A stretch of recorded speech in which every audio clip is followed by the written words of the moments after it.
If you're in your 30s or 40s and you've never met with a financial advisor or a certified financial planner, this video is just for you. Hey, what's going on? This is Mawuli Vodi with Financially Present, and we are in part 3 of our financial health series, more specifically our financial physical series. And as we know, your physical is as important as any other doctor visit because it gives you a baseline. And what we're really doing in this video is going through everything that you need to be asked in a portfolio review or a meeting with a financial planner so that you have a full view of your financial situation. If you haven't had a chance to watch part 1 or part 2, I want you to pause this video, watch part 1, and then watch part 2 so that this video gives you the full context and you can have a comprehensive situation that you're working with. And when it comes to our finances, I'm going to hit on some questions that are pretty personal, and it may strike a chord here and there. And it's kind of a good thing because your finances are so important. And just as you would be very, very sensitive about your physical health questions or your situation or the doctor you pick, your finances are strongly correlated.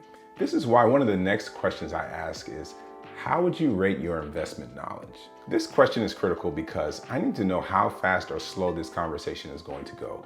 I mean, for example, when it comes to your investment knowledge, it can range from very little to very extensive, meaning that you have experience with other investment strategies and products. And in my experience, I've spoken to people who may not have a lot, but they have the extensive knowledge as someone who actually worked in the industry. And on the flip side, I've spoken to people like doctors and lawyers, and you would expect them to know a lot, but maybe they're just beginning their investment journey and they're not sure because they're also a business owner and they have to look at things differently. So they're novices in specific arenas, maybe even finance. So you have to baseline it and figure out where you are as far as this investment knowledge spectrum. There are a lot of concepts that may seem counterintuitive. So think about something like rebalancing, for example, where you're realigning your portfolio to match your goals and you have to tailor the risk so it's appropriate. So essentially, you're gonna have to sell some of your winning stocks in order to buy some of the losing stocks. And it seems like it's not the direction you wanna go in, but it's because you're focusing on your risk in this scenario. Or think about something like dollar cost averaging, where you're buying that similar investment when it's high and you're buying it when it's low. And there are times where you might feel like you're overpaying and other times where you feel like you could have waited a little longer to buy. But at the end of the day, it is the habit and it's the long-term perspective that is winning in a dollar cost averaging situation. So that strategy for some may seem like, hey, that's a little silly, but the investment knowledge will help me understand how familiar you are with these type of concepts and whether or not it can transfer into different arenas, because some people, maybe they're not where they want to be with stocks and mutual funds and bonds, but they are where they want to be with their real estate portfolio or their insurance portfolio. So understanding where you are in your investment knowledge really weighs into the decisions that you're going to make and the support that I would provide. Now, the next question, it may be the most important question in the entire portfolio review. And that question is, when do you need access to all or a portion of your investment portfolio? You see, the answers are going to range from 5 years or less all the way to maybe 25 years and more is when you're expected to need the money. And you have to consider that all of these questions are being asked, but they shouldn't be reviewed or analyzed in isolation. They all come together to paint a picture so that we understand, are we on the right track? Are we even realistic about our goals? Because if you are coming for help, but you want to retire in 5 years and you haven't set things up in such a way, then we have a much bigger problem. And as I've mentioned in the previous videos, now we need to sprint to save your financial house, okay? There are so many things that you have to consider when it comes to your timeline. And the sooner you need the money, then the sooner you need to avoid making the wrong decisions. And no one wants to make the wrong decisions willingly, but when you have more time, you have more time to make mistakes and take on more risk and explore different areas of investing. But the less time you have, the less margin of error we have to work with. And that question is very closely related to the next question, which is, what is the primary objective for your investing? So are you looking for security? Are you looking for safe investments that are just going to generate income? Or are you interested in aggressive growth where there's high risk in your portfolio, but also high return? Are you comfortable with seeing the market fluctuate? In fact, in other words, you might see this same type of question reflected in other questionnaires, and they'll say, well, how comfortable are you if your portfolio drops 5%? Okay, well, what about 10% or 20%? How would you feel? Are you gonna feel devastated because it's completely down at 20%? Or are you gonna feel hopeful and more willing to actually buy more investments if the market is down? You see, all of this factors into the level of risk you're willing to take when it comes to investing. It is all about risk and reward, and the risk you're willing to take and the opportunities that you make. The opportunities are going to be dictated by your timeline and your risk tolerance. And if we don't have an idea of how risky you're willing to take this, then we have more work to do and more to unpack. And that's going to lead me to a few other questions, honestly. If these questions are helping you frame your financial situation and help you think about your investments much better, I want you to hit that like button and share this video with someone that you know would benefit from this.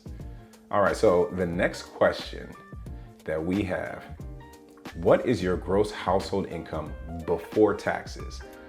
This is extremely important. It's a simple question to answer, I would say, out of all of them. Very simple, but it gives me an idea of how much work we either have to do or what we're working with.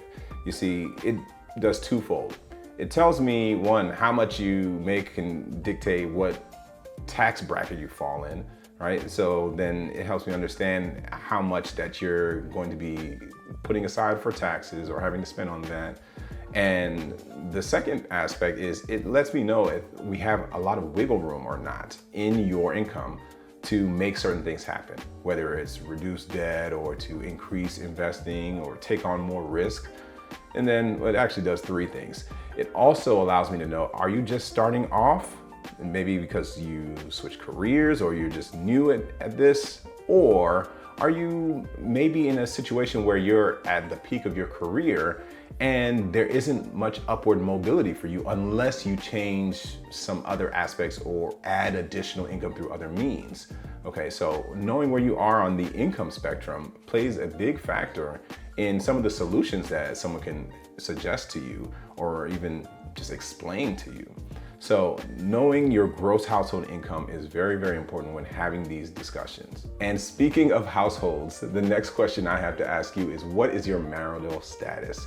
Okay, so I don't think this is a very personal question, but it can start to dig into a more personal situation, right? Because we need to understand, are you doing this by yourself? Are you doing this with someone?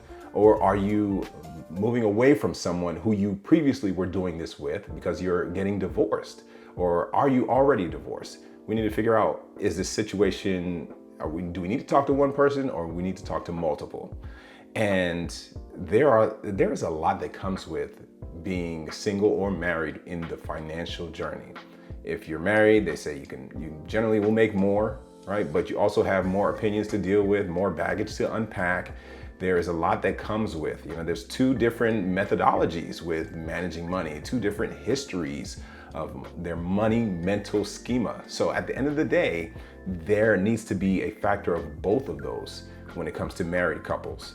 If you're single, then there's a little bit less to work with, but still a lot, but at least we're focusing on one personality. And then if you're divorced, then there are so many other things that come with it. So it changes the whole landscape depending on your marital status. At the end of the day, each one of these scenarios have different consequences or ripple effects. So we need to know that, and it has to be laid out. The reason being is because it actually leads me to my next question. And that question is, how many kids or dependents do you have? Okay, so I don't need to tell you that kids are expensive. I have two of my own, right? But we need to figure out, are we just planning for you, or are we planning for you and your spouse, or you, your spouse, and your kids? things are expensive, whether you're planning for just regular childcare or college, or just planning to just get them on their feet and on their way, or if you're not even sure or you're planning, that's also expensive. Planning for a child can be very expensive depending on what is going on with you personally and also related to your health. So at the end of the day, this needs to be on the table as well to see and ground our expectations. See, are these realistic aspirations that we're really talking about here? And when it comes to kids, they're not just a one-time charge. They're going to be costs when they're younger, and then when they're adults, and who knows what the situation is. But if it's on the table, we have a better understanding of the entire financial landscape in your life in order to benefit you through this conversation. Now, this next question is actually really tricky to answer. And maybe it's my least favorite question that I have to ask, but I have to ask it. And that's, how closely does your current lifestyle compare to how you want to retire? So, for example, if you vacation once or twice a year, is that what you can expect for retirement? And this question is hard for me because it requires you to think deeply about what you truly want out of this life that we live.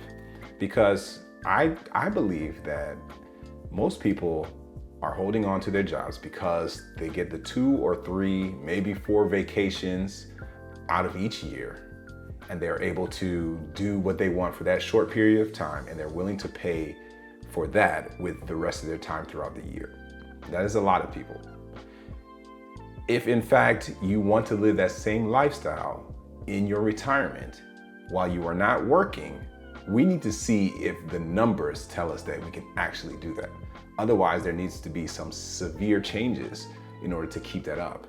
And maybe it's not vacations for you. It could be buying specific things or maintaining a different lifestyle. I don't know whether it's maybe the type of things you buy or where you spend your time. Because again, I've mentioned before, for me, I don't prefer to stop working. I prefer to change the type of work that I do, but not just completely stop working. And I've worked with other retirees in the past, and they found themselves to be more busy in retirement than they were when they actually worked. So what is it gonna be for you? Is it gonna be 2 or 3 vacations every year while you're working and also while you retire?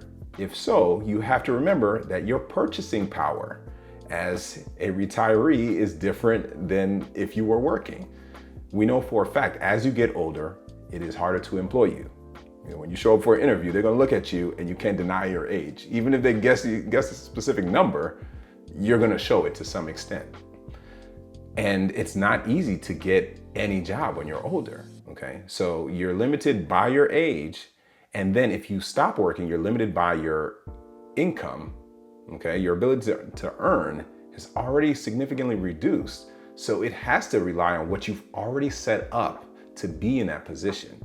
And if you're telling me that you want to go on more vacations when you retire than you are when you're working, then we have to see if that's really going to work. Whatever your answer is to that question about your lifestyle versus what your future lifestyle is going to be, it has to be realistic, is all I'm saying.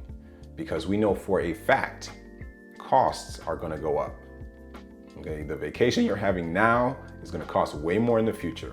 So you do the math. In fact, I'll help you do the math and we can figure it out together, because that's what we're doing through this process. But be realistic. The next question we can have a little bit more fun with, and this may or may not be fun for you. But the question is, do you have any financial habits that you're aware of? And this can be your strengths, it can be your weaknesses, but I just want you to step into a moment where you're more aware of yourself financially. It could be something as simple as, hey, I know that I spend more than I plan on Christmas holidays.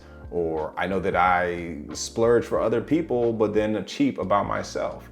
Or you might say that you set out to plan on budgeting for the next few months and it never ever happens. Or maybe you always buy items from the checkout line, and that's where they make the biggest return on investment as far as items, or they make the biggest margins there.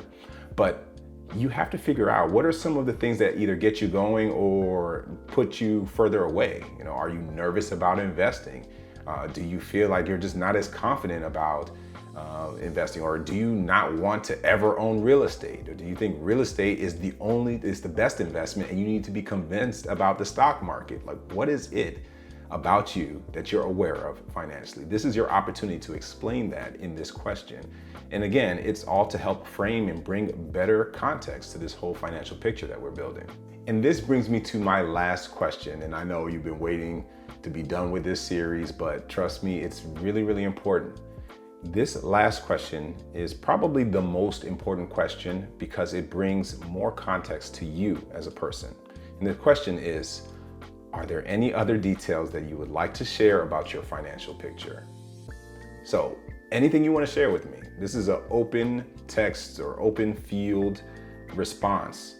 You could say, hey, well, I'm planning on having kids, or I'm actually about to go through a divorce, or I want to start a new career, or I'm taking care of an elderly parent, or someone in your life is terminally ill. Like, all of these things have a lot to do with your financial picture.